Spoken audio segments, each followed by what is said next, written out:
$100 Women in Aviation International towards that. Anybody? Anybody? All right, perfect. I knew there were a few.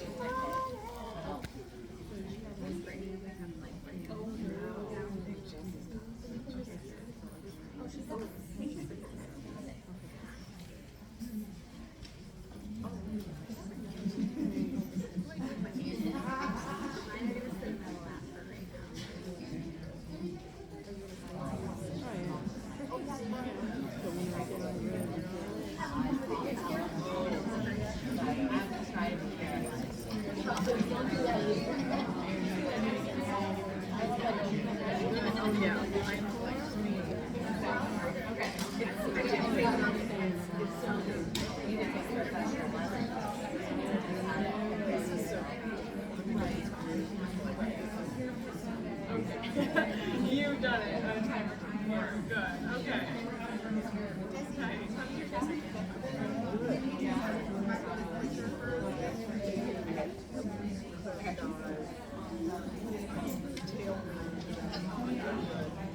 All right. Hello, my friends. Hi. How is everyone today? That is what I'm coming here. I can always guarantee you that my people are the rowdiest people in the group. I love it. That's my favorite. That's the way it's supposed to be, right? So, for those of you who don't know me, my name is Jessie Litz-Rowden. I am the Manager of Chapter Relations for Women in Aviation International. And you are here to learn how to build partnerships and secure sponsorships. So, you all will see on your chairs these amazing, and again, totally genuine, $100 bills that are obviously not exactly genuine, but there are 3 different individuals on your dollar bills. Does anyone, can you tell me who's on yours? Anyone? Betsy Coleman, who else? No. Is this Olive Beach? That is Olive Beach. Yay! I'm so proud of you right now. I love her. She is phenomenal. So Olive Beach and then Poncho Barnes. So we wanted to make sure that we honored some of our pioneers and honored the diversity and the legacy that we have here in aviation. So with that being said, again, I'm your Manager of Chapter Relations. However, I am not even going to remotely pretend that I am the expert in securing sponsorships for your chapter. The people who are the experts are the chapters that are out there and they are doing the work every single day and bringing in these donation and sponsorship dollars for their chapters. So, without further ado, I would very much like to introduce you to your fabulous panel here. And they will be, I believe, introducing themselves. We've got some slides here. Do you still need me to click, or you? We have it. Why don't You got it. Do you want to? You think you should do it? You think I should? Excellent. Because you can see. I can see. All right, perfect. So, without further ado, please help me welcome these amazing volunteers that are here today to help you. They represent collegiate chapters. They represent brand new chapters. They represent medium-sized chapters as well as large, long-time established chapters. So you are going to get some tips and tools for your tool bag from these experts here. If you give them a quick round of applause, I would sure appreciate it.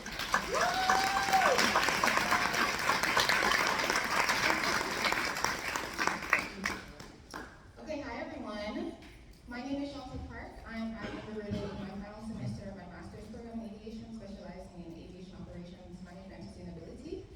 So I was once the former vice president for our chapter there, and so I'm really excited to talk to you all today and hear your thoughts. Hello, my name is Madison Seymour. I am the current vice president, taking over after Chantel at Embry-Riddle, the collegiate chapter. I'm a senior this year. Yes, exactly. Thank you.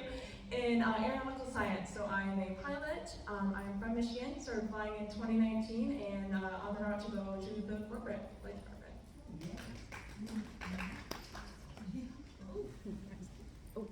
Next slide. I did. Oh, fantastic. Thank you. Good afternoon, everyone. My name is Courtney Compton, and I am the president of the Central Florida chapter of Women in Aviation International.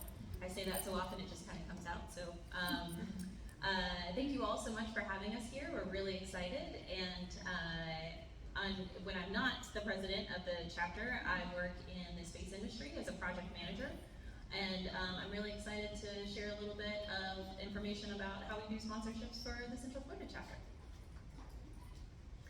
I have the same goal today, to share some tips and to share with you some things that didn't go so well from us, or for us. Hopefully you can learn from some of our challenges. My name is Kelsey Rodriguez. I am the former sponsorship chair of the Central Florida chapter. And for work, I am the manager of customer care at Adasol Systems. We do air traffic control simulators. All right, Mary. Hi. Maybe I'm very articulate, it's very true. Hi there, I'm Dr. Mary Warren. I'm in private clinical practice in Dallas, Texas, and a member of the Women in Aviation North Texas chapter. Which is the best. I joined, for many of you that don't know this, you can actually be an enthusiast member of WAI. Is that so cool? Yeah. I'm an enthusiast member. I moved to Dallas to attend chiropractic school years ago, and then decided I wanted to combine wellness and aviation together because I love them both. So that's why I'm here, and that's what it's all about. I stepped into a really great position. This is my third year as fundraising in North Texas, and we have a ton of fabulous corporations and businesses and people and members, and had a rock and rollin' chapter. So big shoes to step into, but I'm doing my best, so hope to help today. Hello everyone, my name is Jessica Matthews and I'm the president of SoFly Southern Tropics. We are the local chapter of WAI representing South Florida to the islands. We're a provisional chapter and we'll be discussing ourselves as a new chapter today. So we look forward, if you do reside in South Florida, we would love for you to join, and we really appreciate your attendance today. And I want to really thank Jesse Roden for the opportunity to speak, and thank you all for your support on our shared mission of WAI. I'm Monica Sarjui. I'm VP of SoFly. My full-time job is actually a VP of Sales and Marketing for Excellent FBO Software. So it's a pleasure. Jesse, you've been so supportive of us in our first year, and we're so excited to share some of our successes and tactics of how we did and we collaborated for our first year. So I'm looking forward to sharing that with you guys.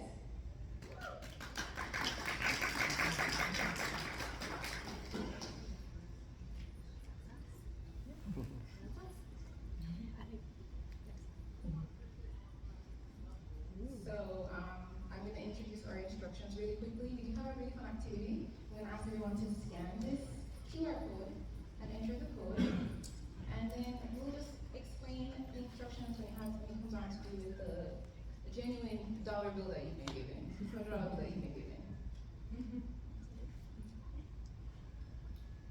I think we give about 5 minutes to do that, and then we'll move on. It's not letting us. Yeah. I just have a thumbs up in multiple colors every time I hit refresh. You might need to get closer, I would assume. No, it looks like It comes up, it just, there's no place to enter the code. Could you go to the URL and put in the code, please, and try that?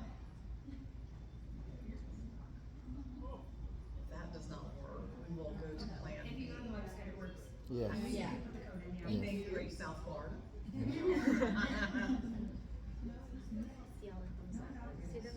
Oh, see, Brittany.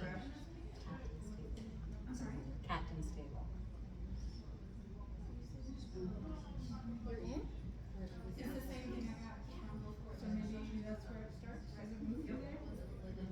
Hold on one second. No, there's one. Go, what have you got? That's good. Okay, perfect. That's Okay. right. We're good. That's what it should look like for the moment. Okay. If you've got instructions screen in front of you, you're in the right place. And then Jesse, if you'll go forward to the next slide, please. Absolutely. So now we're gonna play with it. This is all about playing. All right. So you've got, and I'll just take over for a quick second so you've got your ideas, you know, your sponsorship money and notepad, right? Now if we'll go to the next slide, please.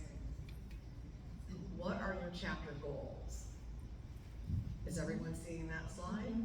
Terrific.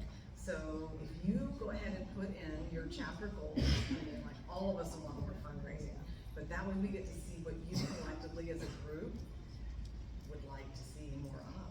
Ooh, this is all dynamic. It's moving. Yeah.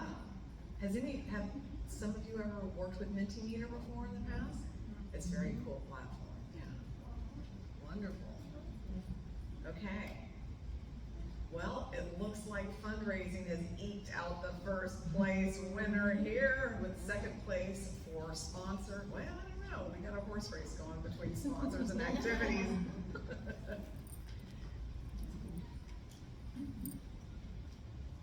Okay, wonderful.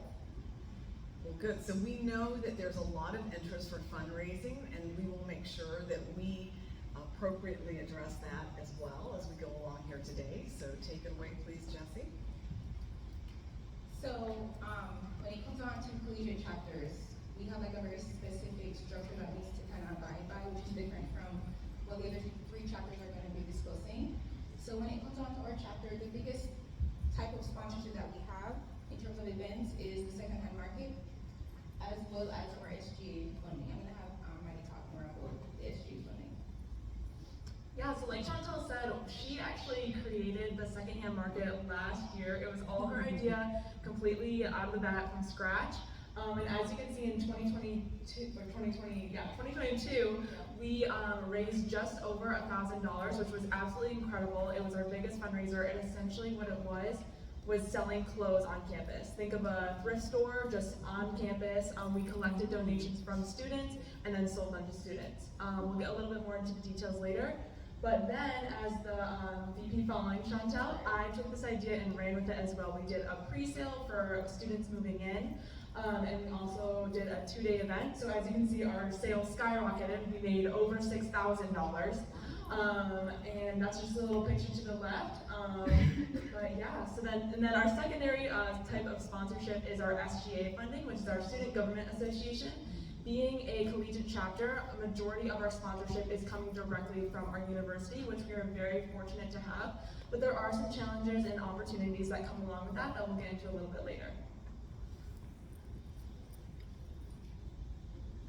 So thank you again for your attention, and we're so grateful for having a full house here today. So I'm so pleased to see the level of engagement. So my name again is Jessica, representing SoFly. We are the new chapter that will be presenting today. And so in the very short time that we've been established, we've raised over $50,000, and we've actually dedicated $40,000 directly to an endowment and scholarship fund with some of our scholastic partners, such as Broward College Aviation Institute. So we're super excited about all the synergies that we've built. I sit on the board of Miami-Dade College. We're working closely with their aviation school. We just had a Girls in Aviation Tech Day that was powered by AAR and TRAPS. For those of you in the room that are familiar with AAR, one of the biggest market leaders in terms of aviation, aerospace, and defense. And we had such a great success last year. So what type of sponsorships do we have? The types of sponsorships that we have represent both the commercial, business, aviation, defense, and aerospace. And what we do is we create a value proposition of what's in it for them. So when you ask someone for money, they want to know what is the return on investment. And the return on investment outside of the intrinsic value of doing the right thing is debuting your brand and the exposure that you bring to our shared industry. And at the end of the day, corporate America and the global economy cares about business results. What type of services are you selling, and what type of products are you bringing to the market? And not only are we a nonprofit, we are a marketing and business development engine to connect the dots and bring business and results to the table. So we had the luxury of Jessie Roden, our chapter relations manager for WAI, joining Girls in Aviation Day, which took place in Miami, Florida at Fountain Blue Aviation. So one of our board members, I would be remiss in not asking to acknowledge Alexandra Camargo, who's sitting right here filming me. She's the brand manager of Fountain Blue Aviation, which is one of the most exclusive FBOs in the Americas. And we have the luxury of having 3 Girls in Aviation days. So we all celebrate our Global Girls in Aviation Day. We did 3 of them, one in Doral, Florida, one in Miami, Florida, and one in Fort Lauderdale. Partnering with sponsors such as Fiend Aero, Fountain Blue Aviation, and Shelter Aviation. And they're more than eager to open their warehouses, open their hangars, provide their labor and their resources in order for us to execute our mission. Everyone that is sitting here today is here to support the mission of WAI. And our sole mission is to encourage young girls and women to pursue an education and career in aviation and aerospace. Many of you that are sitting here today, when you were in grade school, when you were in high school, when you were potentially pursuing a technical or collegiate education, you might not have planned to be in aviation. I know I didn't. I know Monica didn't. I know many of the folks that are sitting in the room today did not. By a raise of hands, who grew up dreaming of being in aviation? By a raise of hands, who stumbled into the best industry in the world, aviation and aerospace? So all we need to do is spark the flame and ignite the inspiration and innovation of our industry. Many people associate aviation with pilots who are male and flight attendants or stewardesses who are female. Our industry is much more vibrant than just that. We want to keep people flying, we want to keep commerce trading, and more importantly, we want to expose people to what the world has to offer. And you can't have a global perspective unless you're hopping on a plane. And everyone that sits here today are the people that keep the planes in the sky. So what type of sponsorships do we have? What we like to do is offer corporate sponsorships. So for those of you that haven't been to our website, soflywai.org, and we have a standard corporate sponsorship package. But the biggest value proposition that we have is that we curate special events. So for example, AR approached us and said, wow, you did such a great job. You had 3 events, Girls in Aviation Day, over 1,000 young ladies and young gentlemen attended. And they said, we want you to do the same thing. We're gonna open up our hangar at MIA. We just had this on March 8th, Girls in Aviation Tech Day, focused on technician and technology. And without our sponsors, we wouldn't be where we are today. So I encourage you all to follow us on our social channels, and I thank you for being here. So, she talked about overview, but how do you capture the interest of these sponsors, right? So, a sponsor, like she had just mentioned, AR actually approached us because of the success of the last events, right? So some of the things that what we did was we added more value. So you're not just getting 5, 10 memberships per membership, right? So each level comes with a lot of multimedia perks. So some of the things that we did is we really built out the marketing and outreach committees so that there's more value coming to the corporate sponsor. I think that's one thing. So reevaluate what you're offering the sponsors. What's included? Is it social media presence? Are they going to get special brand recognition? So that's something that I'm a novice in aviation. So my background is marketing. So it was really exciting to jump into this and just add the more of the marketing side into SoFly. So how are you exhibiting their brand? How are you incorporating their brand? Are they going to get year-long exposure? So how are you going to execute that? You need to build a committee. Not one chair can handle all of that. So we've successfully built out our committees the past year. We're still recruiting because I think that as we grow, we're still going to need more and more help. So reevaluate what's the value that you're offering your sponsors, and the second thing is know what you're asking for. I think that when you leave things open-ended and you have, your logo's included here, get a little bit more creative, research the brand a little bit, and think about the activation and have a budget so that you know exactly how many dollars you need to make that happen and still make a profit for your chapter. So I think that what we've successfully done is we know how to ask for things, when, especially with Girls in Aviation Day. We had a vision. Alex had a vision for her Girls in Aviation Day. So when we were asking for sponsorships, it was everything from like an ice cream truck to glitter tattoos to, you know, whatever girls we thought that they were really interested in, and we got the sponsors excited to give us money. We weren't pulling teeth for the money because they were like, that makes a lot of sense for my brand, that would be really great. Or it's in the technology sector, they're looking at the future of the workforce. And I thought that was really genius of them to come to us because they know that the future coders and the future technicians are the young women that are now in school. And those are the people that are going to be looking for jobs, and that's where the brands need to be in front of. They need to focus more on the youth and not so much on the current buyers right now, because the future is where the technology is. So if you've got students that are coming out of school, they're looking for a job, you don't even have software that can implement and that they can use and that they can execute at work, that your job's not going to be as attractive. So that's one of the hooks outside of just the branding and the marketing, is that value proposition that Jess was talking about is you need to prove to the brand in your proposal, this is the future, this is what you're going to get back. Your ROI is not going to be right away, but it's going to be in the future workforce that you're getting. So, and at the same time with all these like nice little perks, because every brand wants to be remembered. And though you see like on our step and repeats, like I always say that you need more than logo soup. You need more than a logo soup. You need some kind of activation that the corporate sponsor is really going to like gravitate to, so that they can make a real impression on the audience.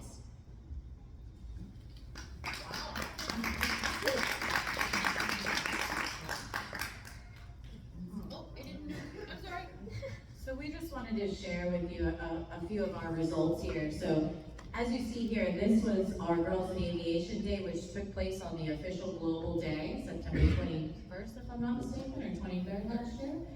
And so this was our great corporate sponsor, Sheltair Aviation. So for those of you that reside in Florida or are familiar with the FBO market, Sheltair is definitely a market leader. And not only are they a market leader, but they are a huge champion of WAI. So they actually supported over 3,000 young girls and adolescents across multiple facilities. So one of the recommendations that I have for anybody that's in a chapter here today is get an early buy-in from who is your venue host for any events, especially Girls in Aviation Day. So we had such a success in 2023 that we've already gained the commitment of Sheltair to host our Girls in Aviation Day in 2024. So the same corporate sponsors in 2023 have now renewed for 2024. So we have to thank Sheltair Aviation as well as Fountain Blue Aviation. And we are super excited about what we are going to build upon in 2024. And as we mentioned, we serviced over 1,000 girls and young adolescents across these 3 events. This year we'll most likely do 2 events in order to consolidate some of our results. But we also have plans to expand throughout the Caribbean as well. So we're mainly domiciled in Miami-Dade County and Broward County, but we also have outreach events planned in the next quarter in Palm Beach County, and we'll be expanding to the Caribbean. So we're very excited about what we can bring to our constituency. And without the support of sponsors, you won't be able to deliver results for your members, because at the end of the day, you can do nothing without funding. So when you think about creating your committees, the first committee that you need to focus on is fundraising. Because you can't be a mentor, you can't have merchandise, you can't have marketing without dollars. And that's an unfortunate, realistic level set that you have to realize today, is nothing else matters unless you have a vehicle to bring your value proposition to your audience. And in today's economy and today's environment, without marketing and without funding, you cannot execute the mission and the philanthropy that's required for WAI. So it could be as simple as a bake sale to a full-on marketing campaign. So don't be opposed to asking for money. One of the fortunate things that we have at SoFly is, being that we're based predominantly out of Miami, the MRO community and also business aviation is highly concentrated to South Florida. So we have a very ripe market. And our market, being that it is Florida and South Florida, they love to network. They like parties, they like a good time, and so we tap into the needs of our industry and our potential sponsors. So if it's a happy hour, if it's a beach cleanup, if it's a yoga exercise, you need to understand who your audience is. You need to understand what they want to participate in, and then how do you monetize that? So we leverage Eventbrite, we leverage social media, and the whole thing is data is power. Leverage technology. You need to figure out how to get beyond the Google form and into the automation. Because at the end of the day, we are all volunteers.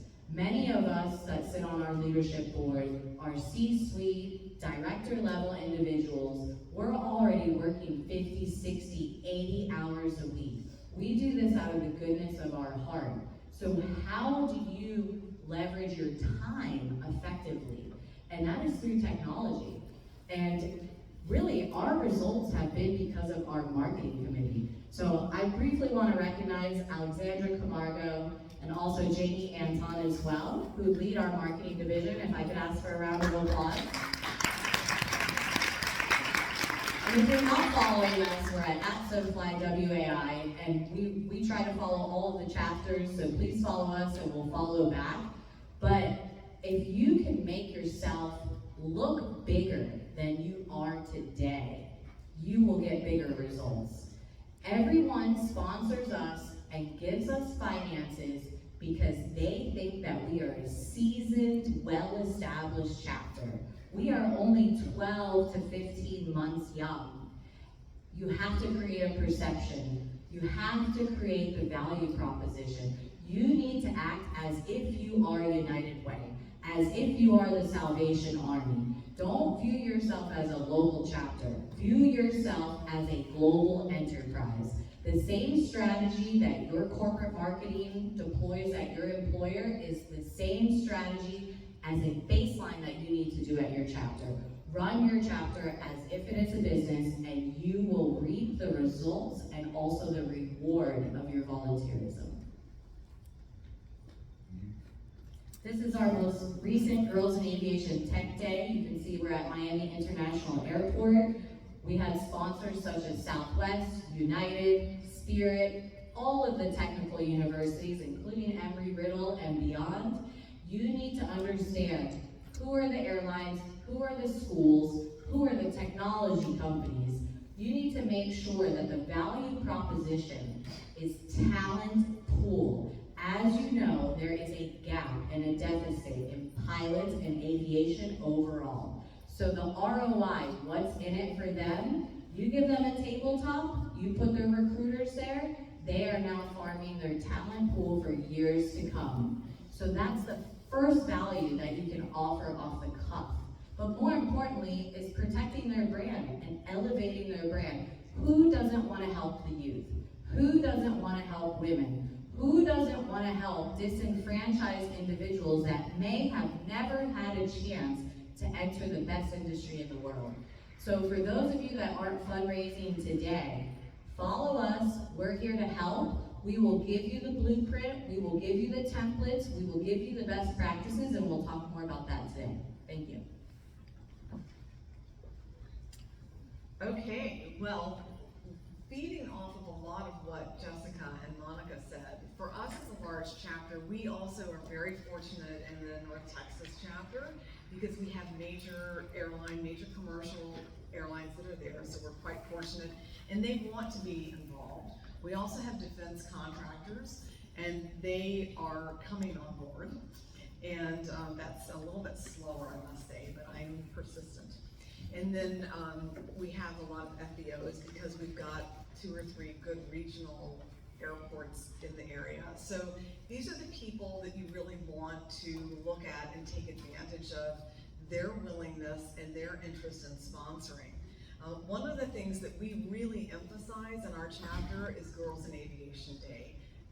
So Girls in Aviation Day event and then our scholarships are the two areas that we really focus on for fundraising, and people are thrilled to do this. I mean, people are very happy to do this. One of the things that I would suggest, how many of you, first of all, before I make any suggestions, how many of you in the room are actually doing fundraising or sponsorship for your chapters? Oh, great, super, I see a lot of hands. So you probably are already well versed with this, but I'll just act rather as if you're not well versed with this. It's nice to have a very short and succinct description about what the fundraiser is going to actually be funding, right? People want to know, and they don't want you to talk and give them like A to Z on what's there, right? They just want to get, A through B, C, and D. So just give them the quick and clean, give them the skinny. I always talk about Girls in Aviation Day event if people are not familiar with it, because it's such an exciting day. And to also tie into some of what Jessica and Monica mentioned a few minutes ago as well. A lot of corporations they have diversification and either supplier diversity, their DE&I, community grants, there are all manner of things that are available for us to apply. So some of the issue is to find out where the money can come from within the corporation, if it's a large corporation. If it's something like an FBO, like in our area, we're very fortunate we have Millionaire, and we also have Galaxy, which is fairly new, and they're very active, and Millionaire is one of our big sponsors. And so they come to us, like they've already come to me this year for 2024, so like you having someone come. But you all will get this going too if you don't have it already going. So once you have that presence, because again, like we'll talk about later, you'll see in a couple of our slides, having such a robust reputation of women in aviation really excites these corporations and the businesses and airlines and aviation and aeronautical. They want to be a part of what we're doing. The big piece is understanding and knowing that a lot of these businesses also have set-asides for something like Girls in Aviation, which falls underneath STEM events, right? So all of you know this, show of hands, yes, this is really a STEM type of event. So that's something that you can do and get them excited in. And then, like was mentioned here a few minutes ago, what I always like to tell people is that we are building your pipeline. We are building your pipeline, and we love it. And they're really excited to hear that. They're really excited that we get it, that we are thinking down the road for them, right? We're thinking, the young girls, because when we're doing our Girls in Aviation Day event, we've got activities for the little girls, and then a few years ago, we started doing a VIP section, which is a lot of fun. And so for the businesses, we really focus on that for the older girls, because like was mentioned, that's where all of this is where the watering of the seeds goes on, and businesses really get excited about this. They really want to be a part of it. So to be prepared is a big deal. So again, we'll talk about this in a few minutes, but be prepared, we have a case for support. It's a 4-page document, and that's something that's PDF. I have it broken down into individual 1-pages, as well as the whole 4-page document. So people just want to know the levels of sponsorship, that's page 4, and I send them page 4. If they want, as a hello and introductory, I send them the whole document, right? So if you need templates, as was mentioned a little bit ago, if you need templates, if you need help with this, please, don't hesitate to ask us, because we're happy to help out with this. We were helped. I mean, we didn't create these things by ourselves, so we're happy to help out and give you copies of what we've got, what we've done, because having a professional looking document is really key to making that really good first impression and giving them in one concise place all of the information. Thank you so much. So I think it's important to, from the Central Florida chapter perspective, to think about the opportunities for sponsors. I know we all want sponsors, I know we all need sponsors, but we also want to be strategic about the opportunities for sponsors. So the way that we look at it from the Central Florida chapter's perspective is recurring versus time-specific opportunities, because that may speak to a specific sponsor. So some people, Girls in Aviation Day, that's really impactful, it's really exciting. Sponsors may be just interested in it because it's really, it's a one-time big hit opportunity for really impacting the community and having marketing opportunities available to them. However, we are chapters, we have day-to-day operations, we need meeting spaces, we have educational programming we want to put on, we have outreach opportunities, we have scholarships. So thinking about your particular need within the chapter gives you an opportunity to think about a particular sponsor partner. So for instance, think about meeting space as well. So not only are there cash donations or cash sponsorships out there, there are things called in-kind donations. So in-kind donations can be goods or services that are provided to your chapter that help support your mission. So it could be meeting space. Maybe an FBO has an administrative building, or an airport has an administrative building that you can approach them and say, well, hey, we have monthly chapter meetings. We need a meeting space. Would you be willing to donate that meeting space to us? And they say, absolutely, because it's no skin off their back. They have the space anyway. And all of a sudden, now you have a sponsor, you have meeting space, they have recognition, and it's just a really great opportunity to continue that sponsorship in the future too. Setting up reoccurring opportunities for these sponsors to continue giving back to you is a really nice strategy that we've had success with in the Central Florida chapter. So again, thinking about your education opportunities, maybe you do a lecture series. That's an opportunity for a sponsor or multiple sponsors to continue to give to you over and over again, because you have a lecture series, you have a lecture once a quarter. They're gonna keep funding, right? That's continuing to build that relationship and nurture that relationship. Outreach opportunities, obviously we've talked about Girls in Aviation Day, but there are other STEM activities that maybe you put on annually or a couple times a year. Again, thinking about those reoccurring opportunities to continue building that relationship and keeping that hook in your sponsor, for lack of a better word. I'm gonna pass it on to Kelsey here to talk more about some time-specific opportunities. Thank you, excellent. Building on what Courtney said, I'd like to talk about some of the potential needs for sponsorships, especially related to these time-specific ones. So the first one on our list, Girls in Aviation Day. The last 2 years we've had ours at Kennedy Space Center Shuttle Landing Facility.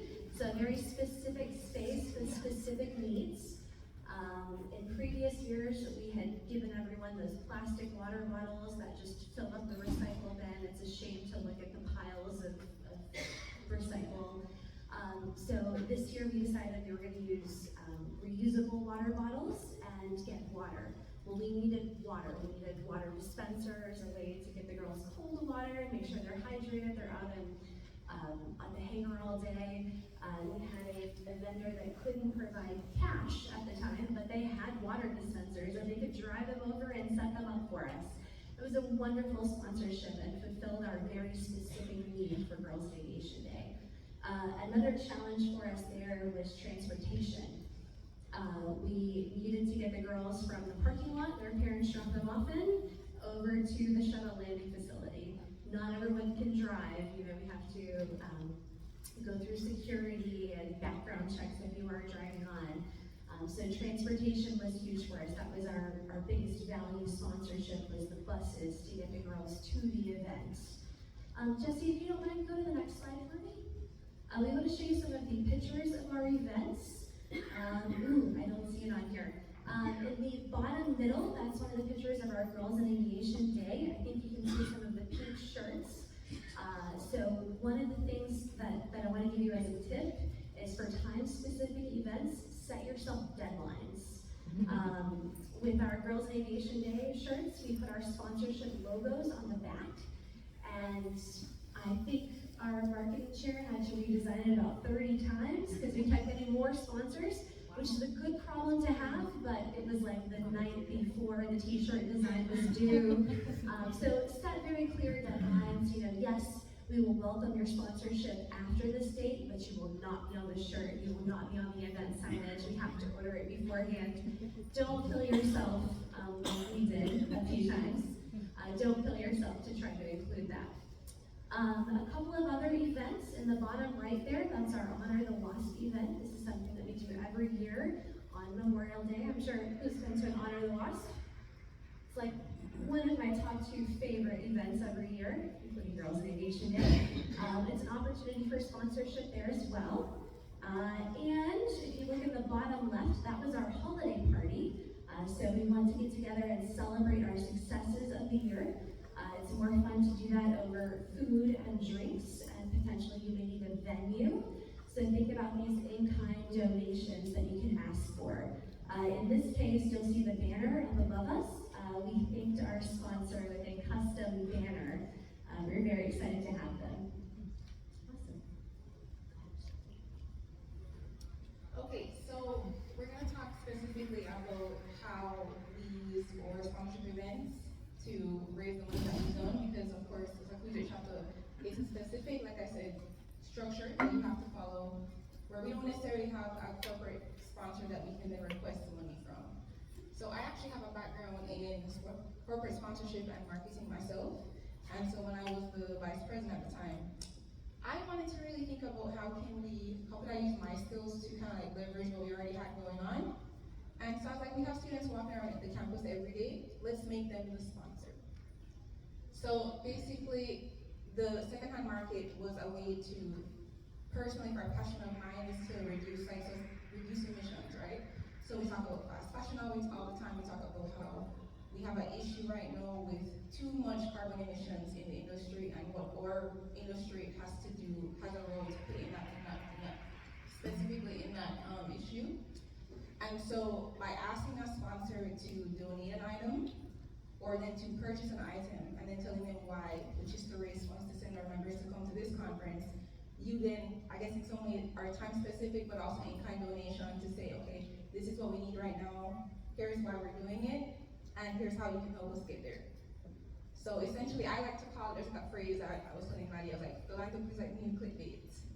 Because people click on things that they want, they care most about. So you kind of have to like feed into like a selfish desire, but how can it work for your benefit?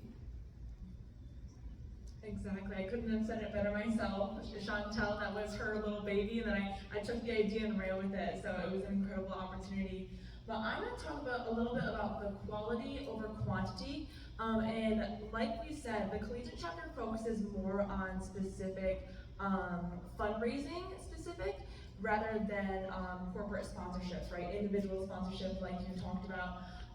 Quality over quantity in fundraising, not having a ton of tiny little fundraisers every single month, putting so much effort in. How many people raise a hand in a bake sale, right, to get funds eventually at some point in your life, right? It's happened, it's a lot of work to make things sure it's fun, but it costs a lot of money to get those materials. It costs a lot, or it takes a lot of time to bake them, and then the bake sale is over within an hour or 2. So we spend months, probably over 6 months, preparing for this one fundraiser on the secondhand market, just to get that like block amount of funds. And we spent a lot of time and effort into that, and then to get the quality, which is, of course, is the fundraiser itself. And using your free resources. So something that is so incredible about the secondhand market is that we did not pay for anything. We didn't pay for supplies to bake cookies, right? You didn't pay for those things. We asked students after they were moving out to donate whatever they didn't want, right? You're cleaning out your closets, moving off the campus. We got donated clothes, mattresses, furniture, yeah, the list goes on. And again, that's all free. We stored it over the summer, organized it, and we used our volunteers, which is our free resources, our members, to help organize those things and clean them and get them all organized. And then we did the pre-sale for people moving in, making it super convenient for them. And then later in the year, we did a clothing sale for that as well. So if you do a fundraiser that is quality over quantity, you spend more time being a chapter versus getting money. Like you were saying earlier, you can't do anything basically without having money to do it. So in order to get the maximum amount of your time, spending more time on the quality of the actual event versus quantity of events will allow you to be a chapter that is supporting females going into the aviation industry and actually reaching those goals by doing events and socials and just supporting one another versus, spending all your time trying to raise money. So.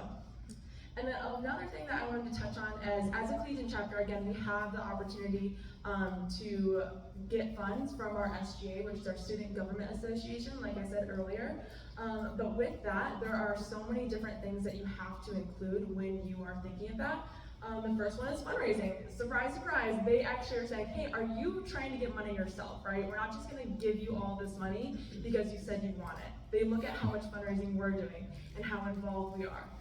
Another thing is membership, right? How many members do you have in your chapter? Is the amount of funds that you're requesting actually adequate for the things that you're trying to do? Events, how many events are you having on campus? All of these things are incorporated into how much money you're actually allocated throughout the year. And then last one is actually conferences. We'll talk about tier levels in a little bit, but if you are attending conferences, if that's something you're considering, depending on the tier level, you can also get funding for that. So yeah, that's another sponsorship opportunity. So in terms of best practices at our new chapter, SoFly, as we've all stated, is leveraging time management, leveraging technology. And what we try to do is standardize the process. Because as you all know, we have demanding 9-to-5 day jobs, and we are volunteers at the end of the day. So it's creating that blueprint, creating that template, and standardizing what your offer is. And some of the ways that we do that is through programs like Asana. So I know many of the WAI chapters have leveraged Asana. Every time you invest in a technology or you partner with any vendor, the first question you need to ask is, what is your nonprofit incentive? If you're working with Stripe, if you're working with Asana, if you're working with a commercial business account, you always need to enter that relationship with your hand out. What is the discount? What is the incentive? Because these large corporations, they receive their own tax benefit and their own corporate balance card for what they're doing for nonprofits.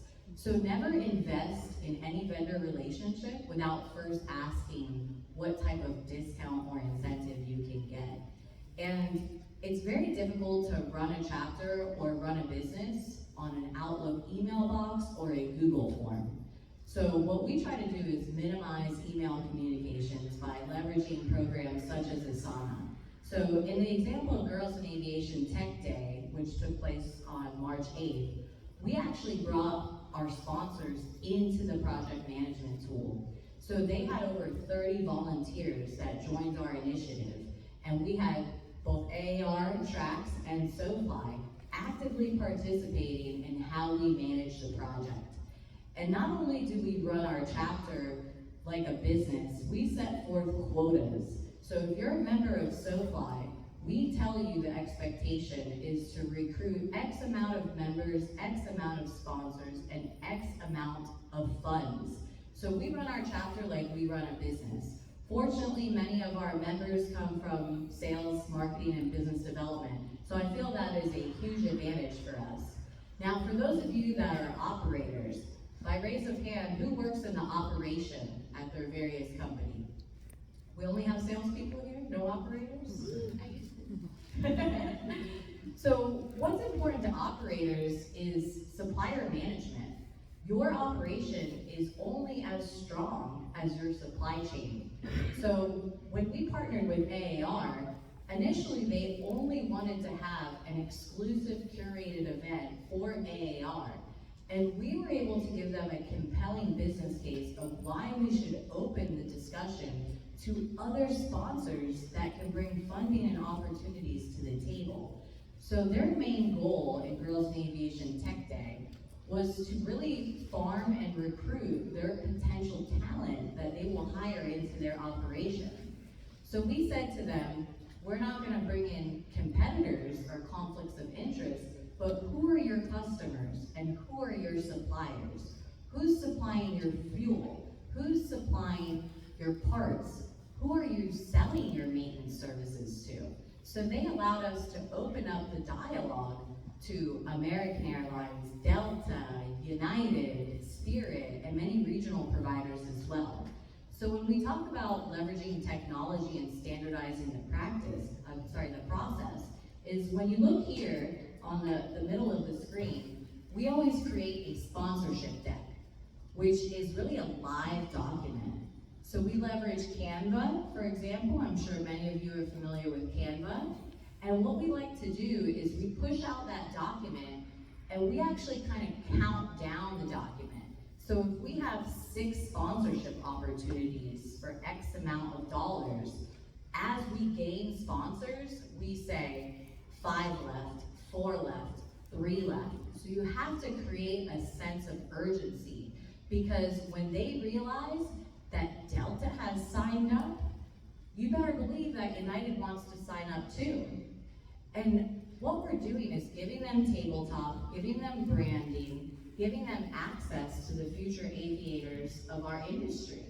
And that's, for me, the biggest hook, is how do we evolve our industry? How do we make an inclusive industry, a sustainable industry? And it's bringing talent. And at the end of the day, that's the main mission of WAI, is to really farm and fund the talent pool of aviation and aerospace. So not only do we standardize the sponsorship document, we also leverage social media.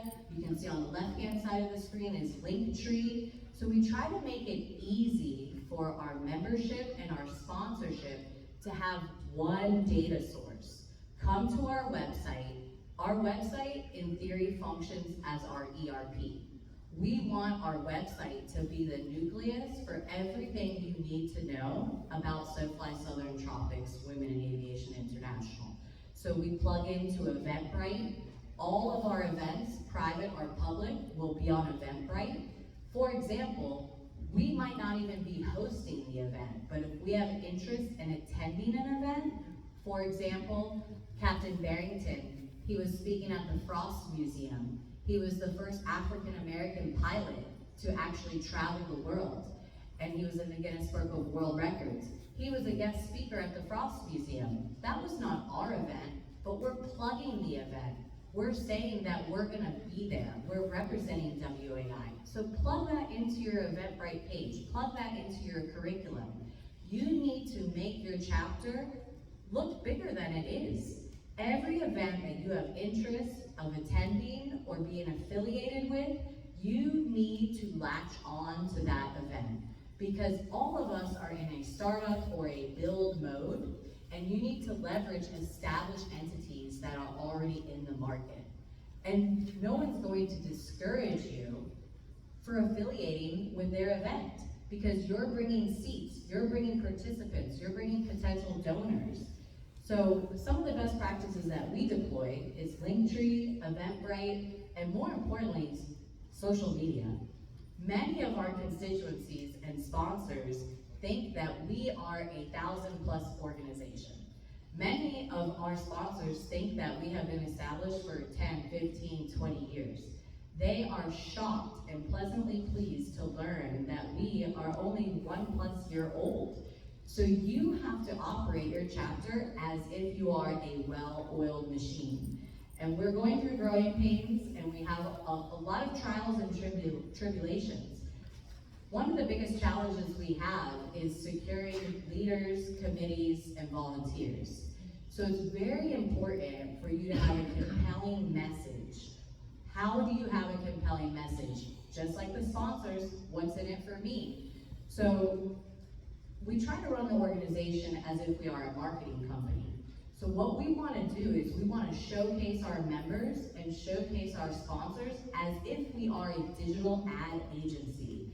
So when you review at SoFly WAI, you're going to see that we are continuously promoting our sponsors, continuously supporting our members. At the end of the day, we're all volunteers, but we also have to have a compelling reason of what's the commercial benefit of participating in a WAI chapter. It's not just networking, It's not just sisterhood, but it's actually transacting business. Because we have to be a successful business leader in order to be a successful philanthropic chapter as well. So really, as a best practice, we're recruiting members and recruiting sponsors so we can understand what is their product and what is their service and how do we help them bring that to the market. And when they see our value proposition and our return on investment, they're much more open-minded to signing the check. I have two, she covered a lot of them, I have two things that I'd like to highlight. One, communication, right? So the more you communicate with your members, the more they get involved and the more the referrals come in. So we've actually created a couple like WhatsApp chat screens so that we can communicate where we're at. Hey, is anybody at this conference? Meet me in the lobby. We're gonna take a group photo. We're gonna go have a drink afterwards. So that sense of community, creating that sense of community and that constant communication, it actually naturally recruits people, right? And curating content. So one thing that we've done that's really well is curating content for long-term results. So you're talking about that long-term exposure for corporations, keeping the corporate sponsors happy with long-term content. So we do a lot of photos everywhere. So that's one of the first things that Jess brought to the table was like, we need a photographer. We need to track everything that we're doing and we need to post it. And this exposure, though you have a standard sponsorship package, say for Girls in Aviation Day, your corporate sponsors are actually getting exposure all year long because it's a Throwback Thursday and we're going to attack Shelter again, in this post. So I think communication, we've done a great job with communication. We've done a great job with technology. And I always go back to ask. I know I told you guys earlier, know what you're asking for a corporate sponsor. Even know what you're asking for your committee members. Work on their strengths. So the more you can execute, the more you can raise, the more money you can raise. But know the strengths of your committee members and be specific in what you're asking, so that we need maybe just an extra volunteer to just do this one thing. So like she mentioned Asana. Asana is a project management software. So it takes out all those crazy email threads. Hey, we're gonna vote. Reply all, and it drives you crazy. You fills your inbox, and you end up being more stressed at work than you need to be. So there's even applications for polling. We use a polling plugin on WhatsApp, so we're not going to bother people with a bunch of replies like, hey, how many people are going to this event? How many people are willing to volunteer for this event? And then we only bother them later with a volunteer link. So I think between curating our tactics have been really strong is definitely curating content and getting lots of photos on social media, gallery sharing that keeps the sponsors happy all year long, and communication, knowing what you're asking for your committees, because if you're working on the strengths of your committees, they're going to be happy, they're going to contribute, and you're going to grow. Wow, I don't know what else to say. Oh my gosh, you just covered so much. Best practices, we've already talked about this. Know before you ask. Be prepared, of course. One of the things that I wanted to mention, which is a tie back to something I think Courtney, you'd mentioned, either Courtney or Kelsey, is in kind. And in-kind donations are actually part of best practices because you really are bringing in your community.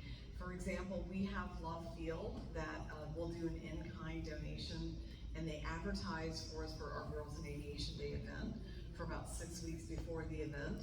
So really think about your regional or your large airports for doing something like that. So I appreciate you bringing up the in-kind earlier. And have the things in place that make things easy for your sponsors, for your your sponsors to actually get money to you. And I am, as they say in Texas, I'm not gonna lie. So I'm not gonna lie to you. When you get on board with some of these big ones, like I've been in Collins, American Airlines, Boeing, and there's someone else, and I'm telling you, it is just like, and I'm also a woman business enterprise, so I know how to go through all these forms and portals, and it's like, it's kind of a beat down, I'm just gonna be honest, when you get into the big ones, but it's worth it. Because once you're into their system, once you've got your chapter into their system, then basically the wheels have been put onto the track. And it will then be easy for your chapter to get funded through their funding portal, and you want that. You want it to be easy for them, and you want it to be easy for your chapter to get funded. So that's part of the reason that I've got ACH there, because a lot of, for example, Airbus funds us through ACH. Bombardier funds through ACH, right? So you want to make it easy for them, and sometimes it's a one-page form, and sometimes it's a beat down to get into that portal, but it's worth it. So just think about how you want things to be easy, and again, above and beyond everything, nurture your relationships. I'm a really big one-on-one person, so for me, and I love what all of you bring to the party with all the technology and the digital. I just think it's so awesome. And I also want to tell you that I think a lot of people like to meet us. They like to meet you as fundraising. You know, go and introduce yourself to them in the exhibitor hall. I make it my business to do this when I'm here at conference. I was telling someone earlier from my chapter that, from our chapter, that I have 36 people, 36 businesses that I have slotted. We'll see how I do. I usually am almost up at 100%, but I make it my business to go and meet them. I want them to have a face that goes with fundraising for North Texas chapter. I want their card. I want their information. I want them to know how important GIAD is to us, right? So it's people like that human contact, so take advantage of it while you're here.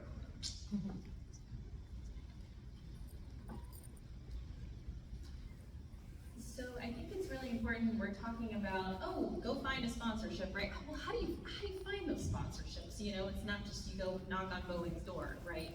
So I think it's really important to leverage your memberships, connections.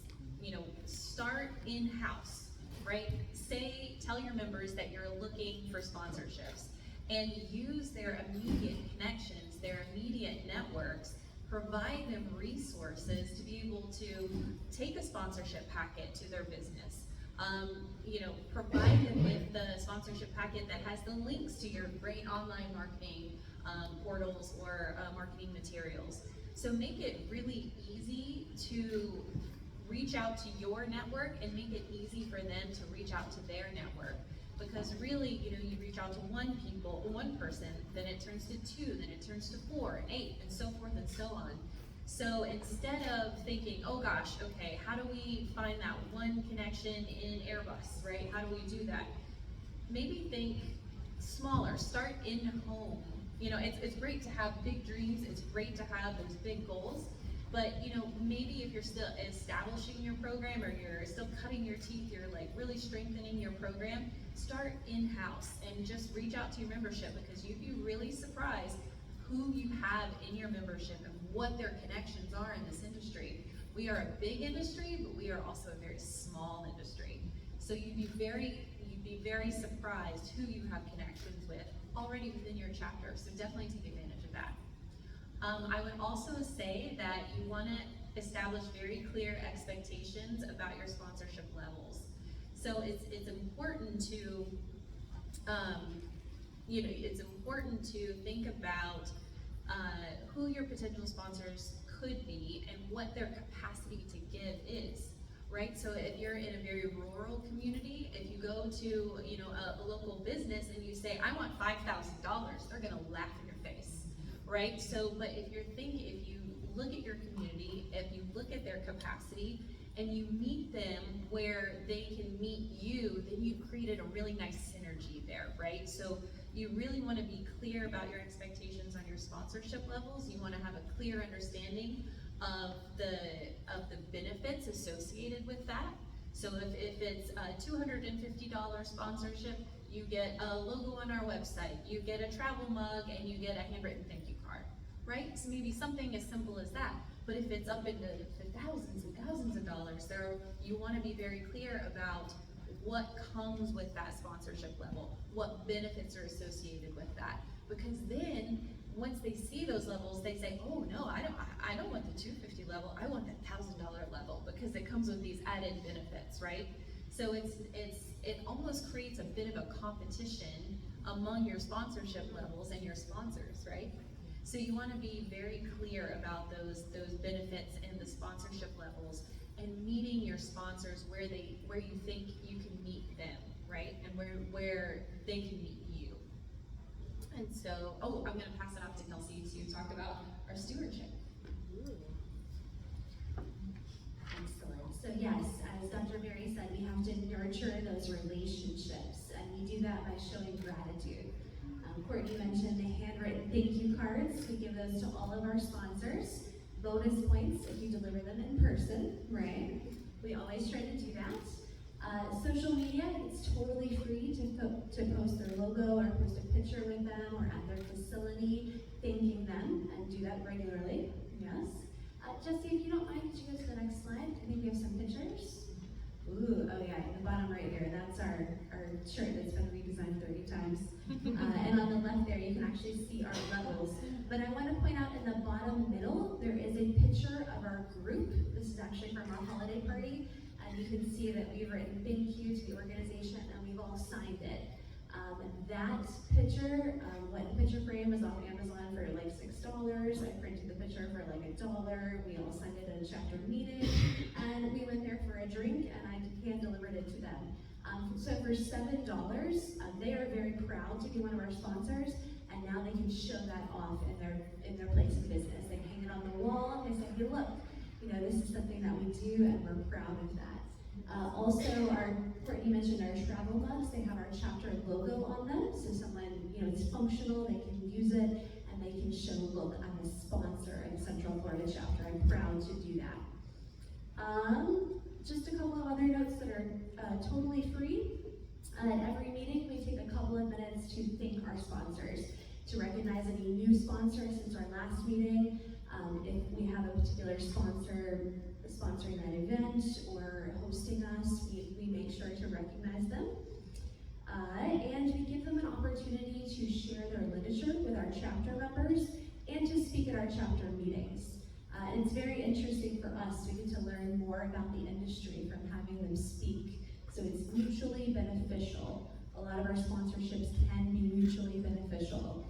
For example, you post about your sponsor on social media, they follow you back, their followers see that they're following you, they want to come check out our meetings, we get new members, and in my particular case, I ended up with new business from my company being a sponsor of our chapter, which is wonderful stuff, good mutually beneficial relationship.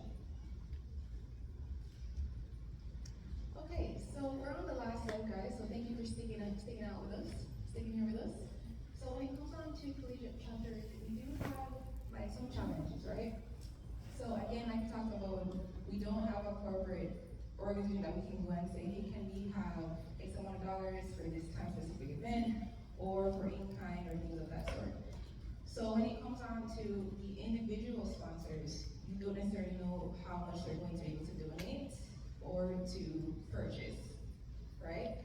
So that's like one of the issues that we had, but of course, the upside is that you can kind of like take the matters into your own hands. You can figure out, okay, we have outsourced before to, by posting, I remember the first year, I shared like my personal number on our card, or promo, or poster, or whatever you call it. And persons from within the community said, hey, I have furniture, I have a bedroom set, I have pillows I've never used, I'm moving, can someone come and pick up all of this stuff? I don't want it. I saw what you're doing, I think it's great. If you have a car, meet me here, it's yours. So I think we sold probably all those items for well over $200. I mean, I think it's probably more than that. But they're free. So if someone else on the campus only donates maybe like a specific amount of items, we know that we can also reach out to the community on our campus to see, okay, can we subsidize with something that someone else has elsewhere. Another thing that we're gonna also talk about is when we have items that are not sold after the event, it's not a great idea. We redonate the items to a women's shelter, also like a homeless shelter, or any at-risk shelter in the area. So the cycle of reusing, repurposing, sustainability is constantly in use at every stage of the event. Touching on a few more challenges that we have with just university and funding, obviously this is applying to other collegiate chapters, is the limited university funding. So the things I was talking about before and how our student government decides how much money we get is based on those 4 things. However, we request those funds. Shout out Sophie, she's over there, she's our treasurer. She requests those funds in the beginning of the semester. We don't hear back from them until mid, maybe late semester if we got those funds. So that is well within the time frame that we needed that money for. So we have to take matters into our own hands, right? Doing that fundraising that we're talking about, being sustainable with our money and going on from there. Then touching on one more thing that Chantel talked about, the uncertainty of volunteers. I talked a lot about using your free resources, and we are banking on our members, our volunteers, to show up and be there, right?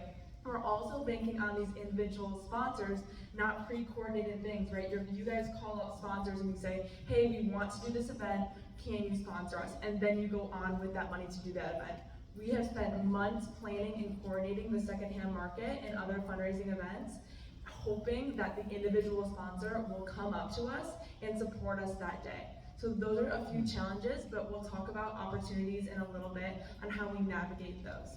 And again, it's applied to specifically collegiate chapters for the SGA funding, but the secondhand market and the fundraiser can be done at any level all over, so.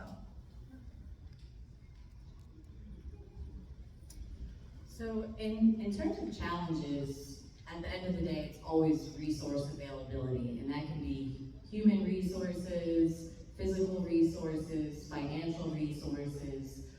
Again, we are volunteers.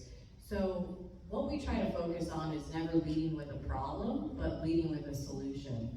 So for example, as we onboard a new member, we have a member profile where we actually ask them, would your company be willing to sponsor SoFly Southern Tropics? Are you available for X amount of events per year? So we really want to set the expectation at the member level. Are you willing to join a committee? So it's actually a required field with a drop-down, mentorship committee, fundraising committee, scholarship committee. So you need to really start the member experience with the expectation of the value that they bring, because it all starts from the core of the membership. We really can't raise funds just with the executive board alone. So we set the expectation from our members that they need to contribute X amount of sponsorship dollars to the organization. And I know we've all talked about in kind. Sometimes in kind is highly more valuable than the actual monetary value of writing a check or transferring the funds. So as we mentioned, we partnered with Fountain Blue Aviation and Shelter Aviation.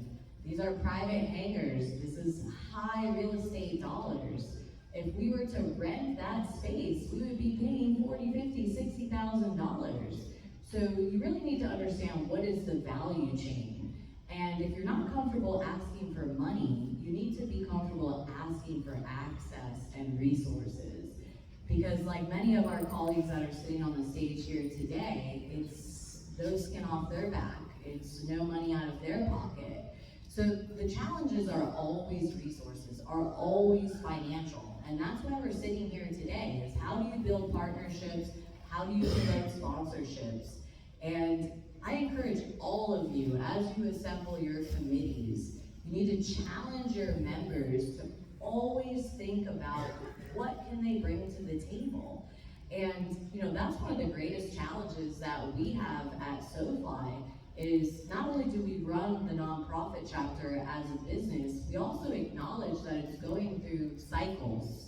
So I might be a founder today and the president today, but my life might take me in a different direction and I might need to step back.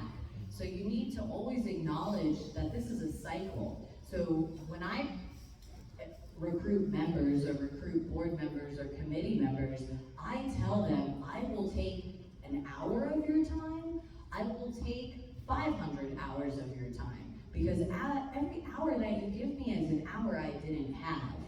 So you need to make it easy for people to join your chapter. You need to understand what is their bandwidth, and you need to really guide and support them. So in terms of challenges, we try to overcome them through the incentive program. And like I mentioned, many of us are in sales and marketing. We try to promote them. So we have, for example, SoFly Fridays, where we're always promoting on social media. Who is our member? Who is our leadership? What do they do for a living? Every post that we have is collaborating directly with their company, putting their contact information, debuting the services and products that they sell, because if you're not helping them professionally, it's very difficult for them to invest their personal time in philanthropic work. So you always have to tie it back to how can you help them. Unfortunately, humankind is a very selfish kind. So you have to connect the dots. By being a good human being, we're gonna help you do better in your professional day-to-day life. Not everybody, forgive me, is Mother Teresa. Not everybody is essentially a volunteer.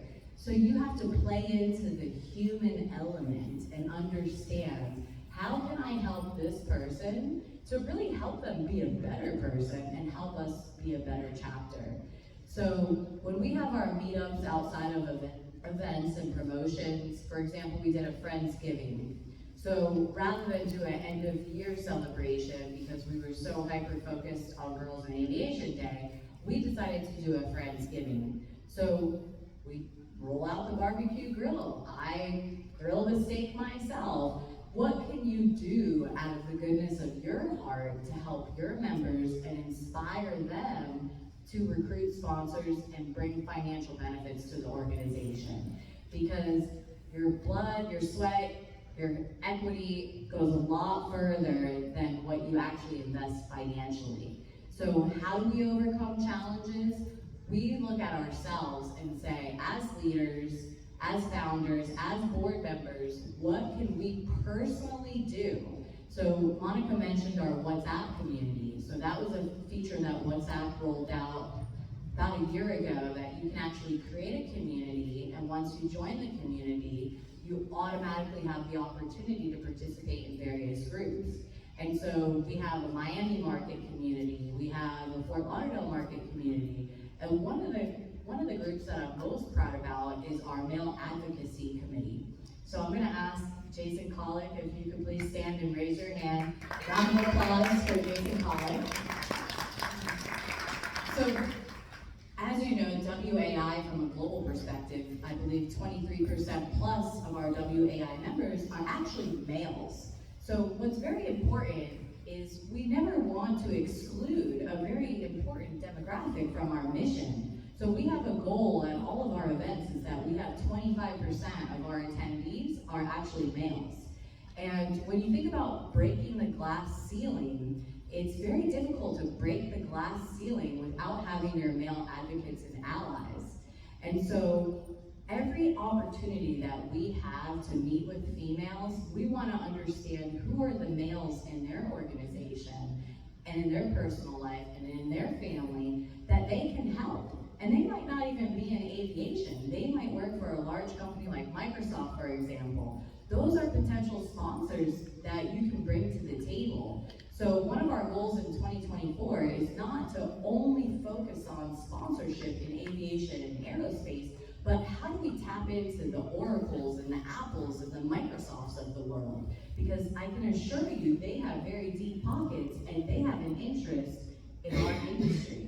This is a high growth, highly profitable industry of aviation and aerospace, and they can sell their products and services into our specific vertical. So when we look at challenges, we always view them as what are the solutions. And what I challenge my board members and my committee members is never come to me with a problem, but come with a solution. Honestly, I never want to hear about problems.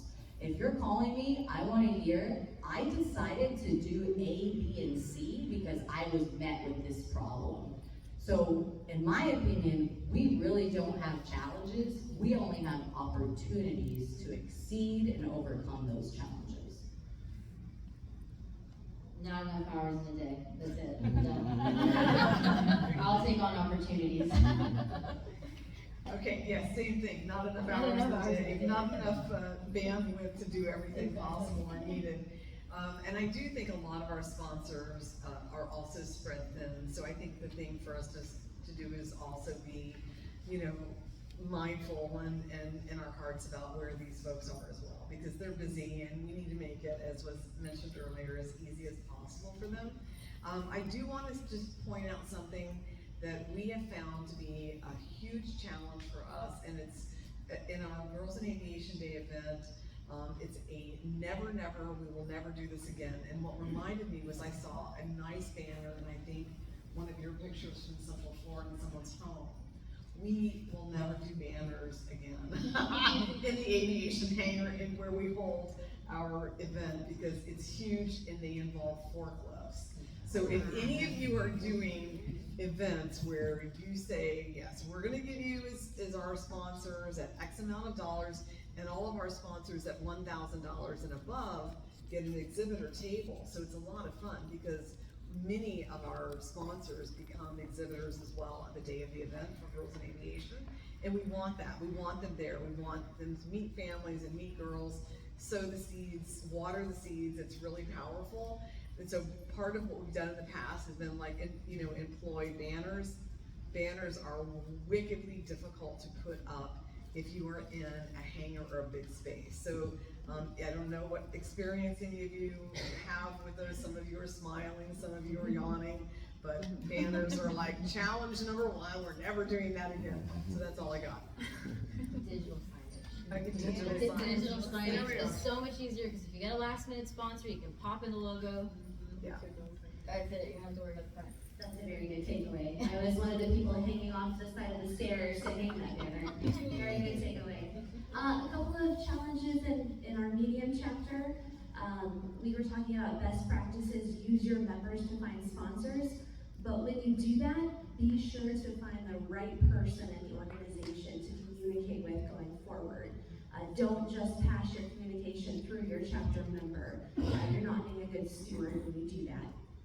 And also, we do want to recognize our sponsors and you know, give them the gifts and things that they deserve for sponsoring us. But at the same time, don't be afraid to say no or propose an alternate plan. In a particular case, we had a sponsor sponsoring an event, and they thought that their sponsorship meant that they chose the venue and the speaker and the, you know, who was going to attend, and it just got out of hand. We came up with an alternate plan. You know, how about you provide the moderator for the event? And we ended up making everyone happy in the end, but it was a little scary in the beginning there. Yeah, thank you for that, Kelsey. Yeah, don't be afraid to say no. If it's out of capacity for you, they understand that, and you can say, okay, well, let's find a mutually beneficial partnership here that works for both of us. And I would say also the last thing I just want to mention, because I know we're running close to our activity time, question time, we want to leave space for that, is be aware of grants.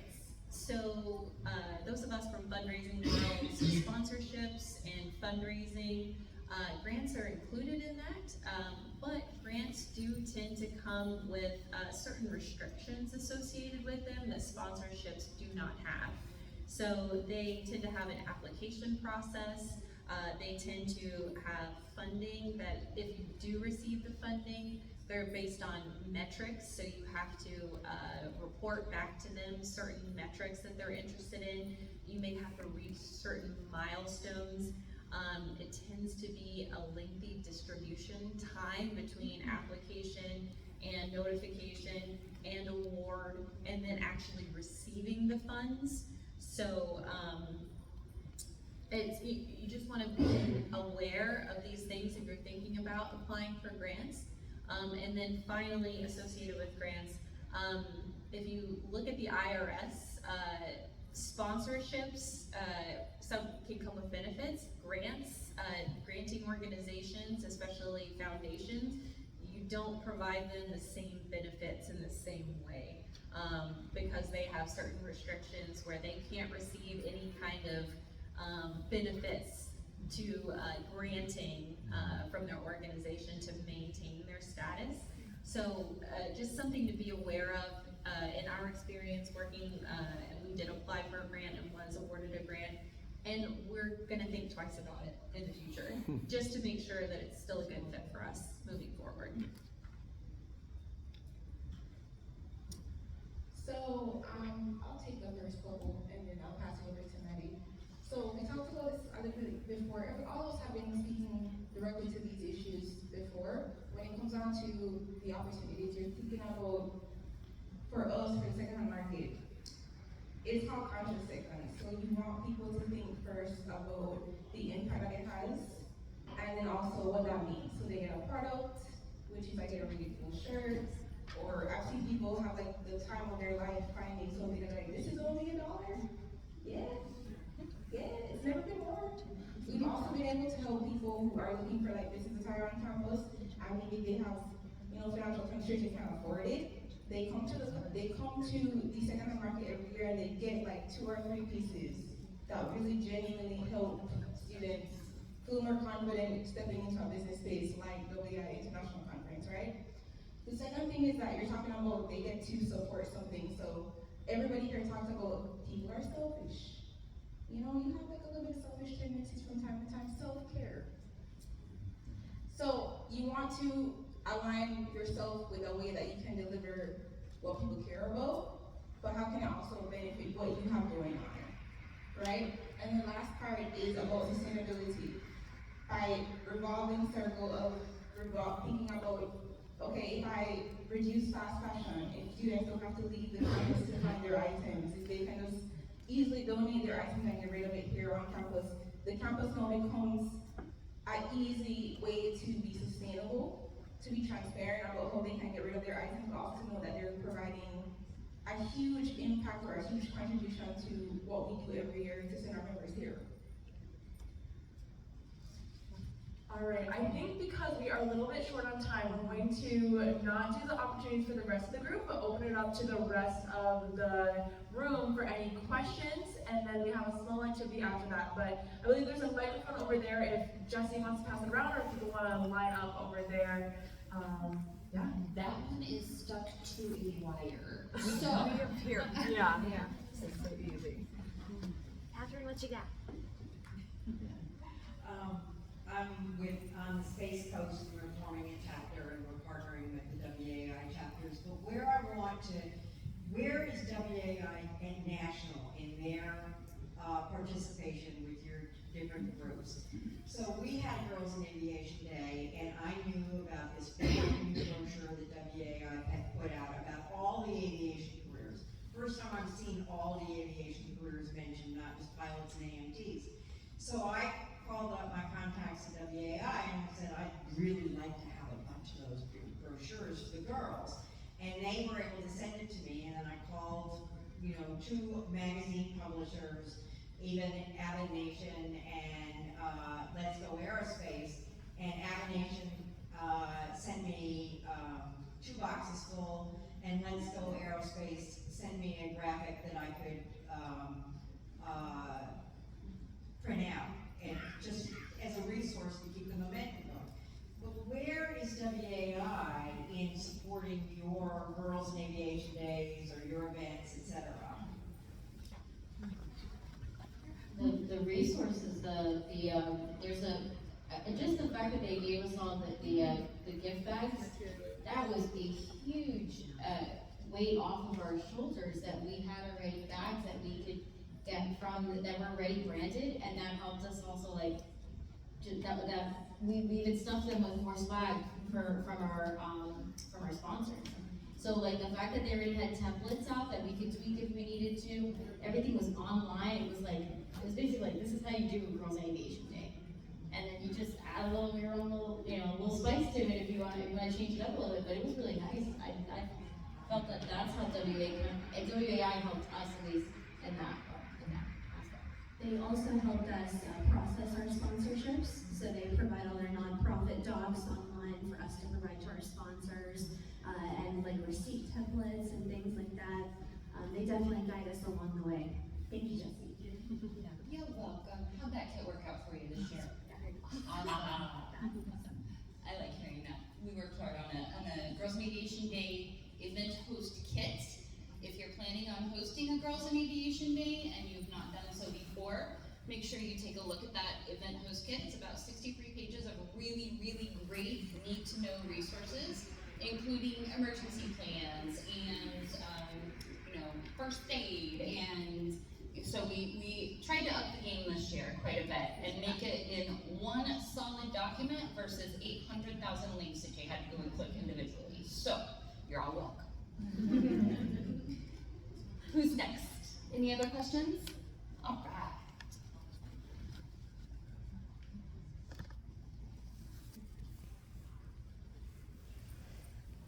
Hi, my name is Angela Carswell. I'm the Director of Student Affairs at the Aviation Institute of Maintenance in Atlanta, Georgia.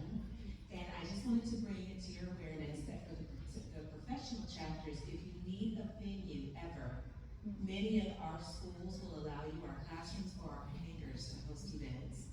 WAI has been very invaluable to us. They bring speakers to us. It's a mutually beneficial relationship. So anyone in the room who's interested in sponsoring anything for WAI, I promise you it will be a benefit. But again, definitely at my campus in Atlanta, if you ever need a space, come see me.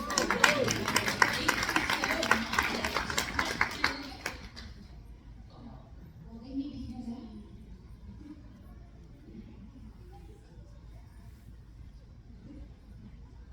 I'm Gail Stigma. I started the WAI chapter in 2006, and just want to say thank you for all of you being here. It has just grown so amazing, and we appreciate all of you making it stronger and stronger.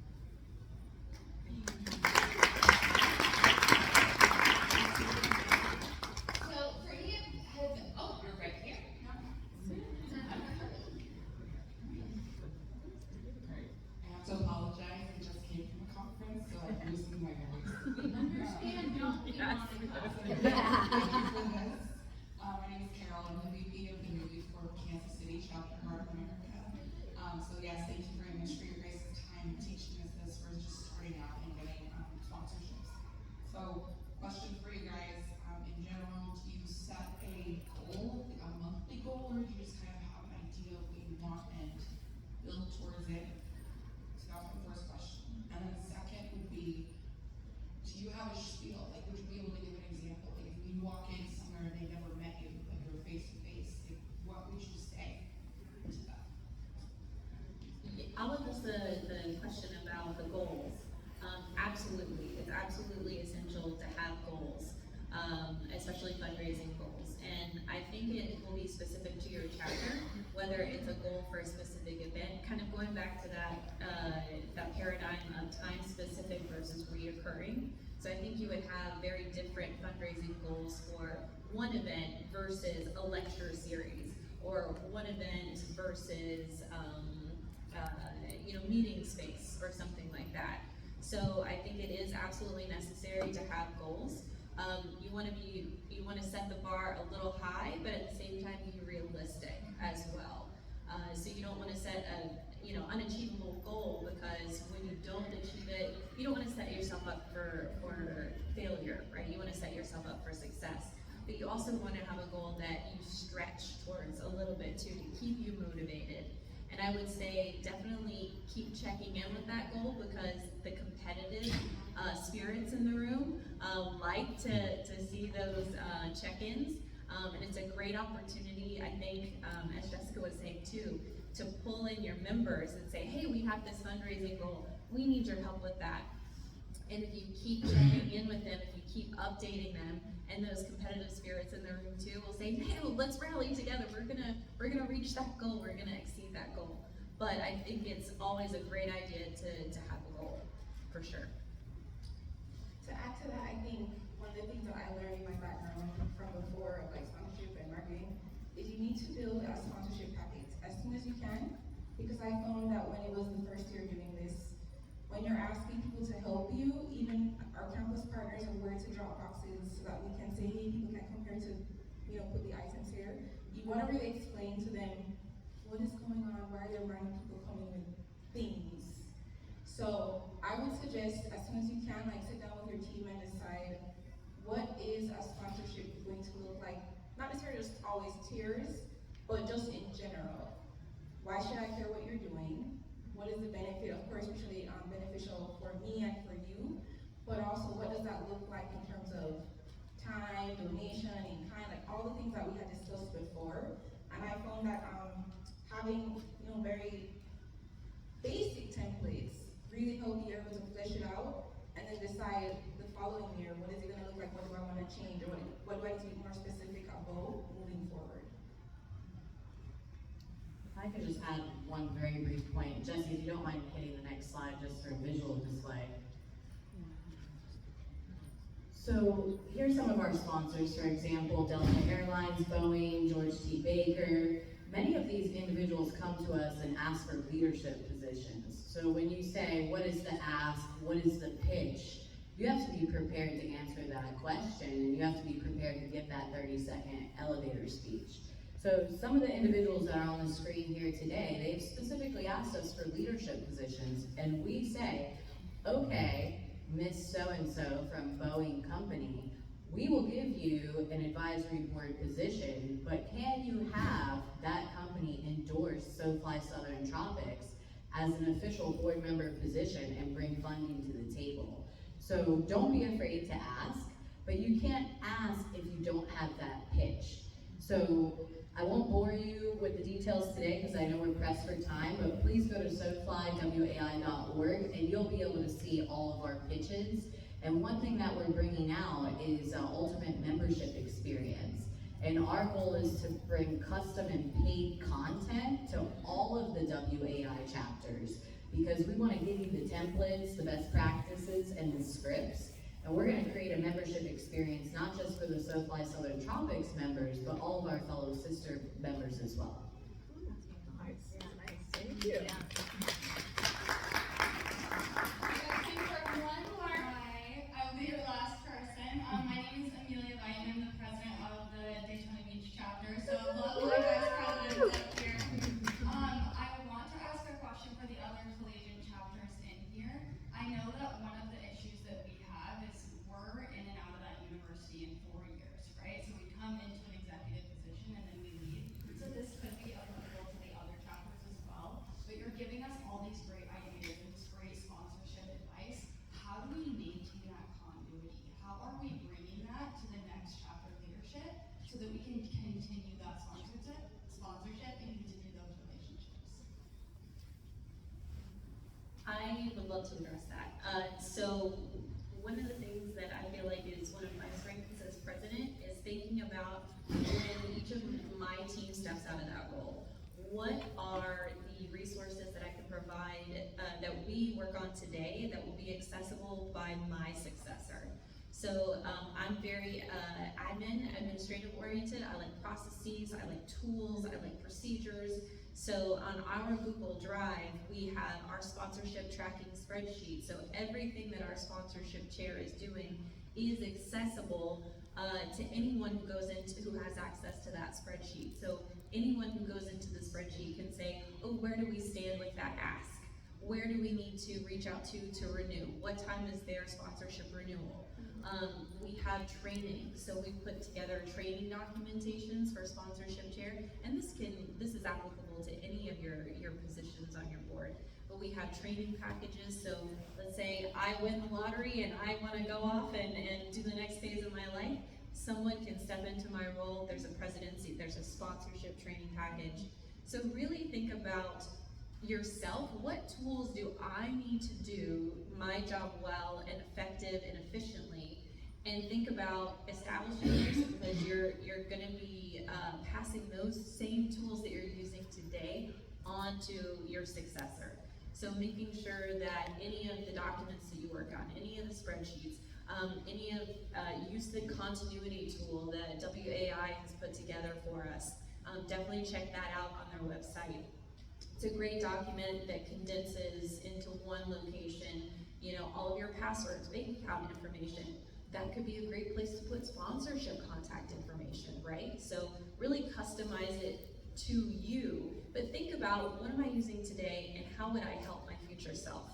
Because as soon as you step out of that role, someone's gonna step into it and you wanna set them up for success. So always thinking about yourself, but your future self and your successor.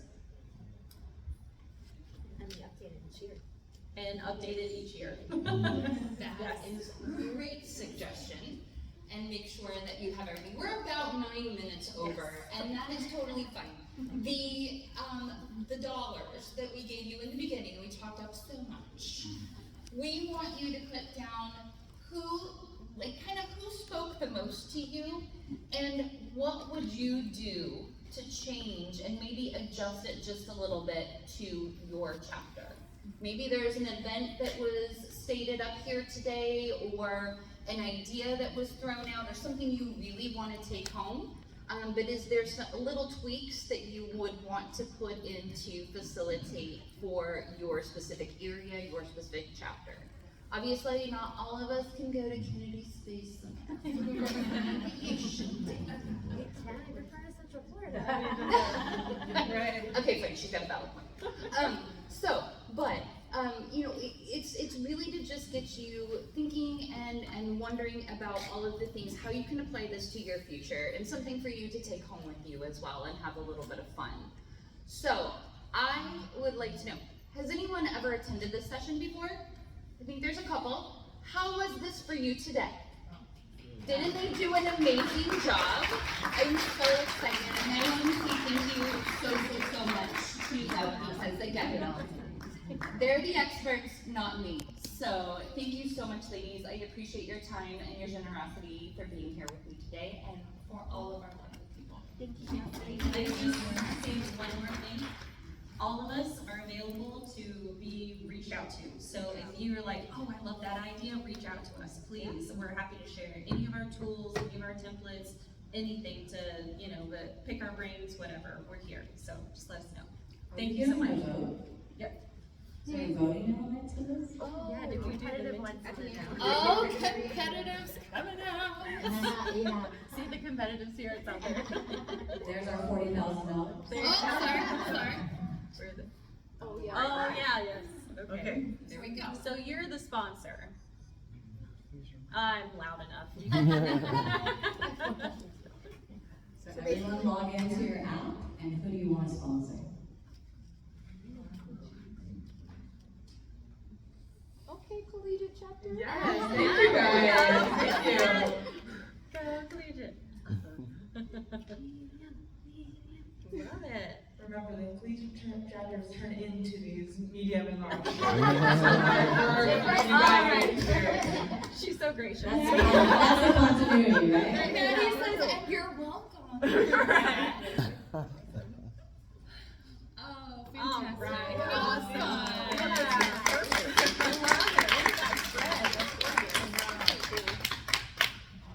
Thank you all so Now much. open your checkbook. Now open your check. I agree. Congratulations. Outstanding. That's so cool. Here's one of the pictures right here. Oh, that'd be fantastic. Richard, Sammy, take a picture. Richard, would you grab my phone? Yes. I was going to say, Mary, I think you have some great, shots of my blinding movie.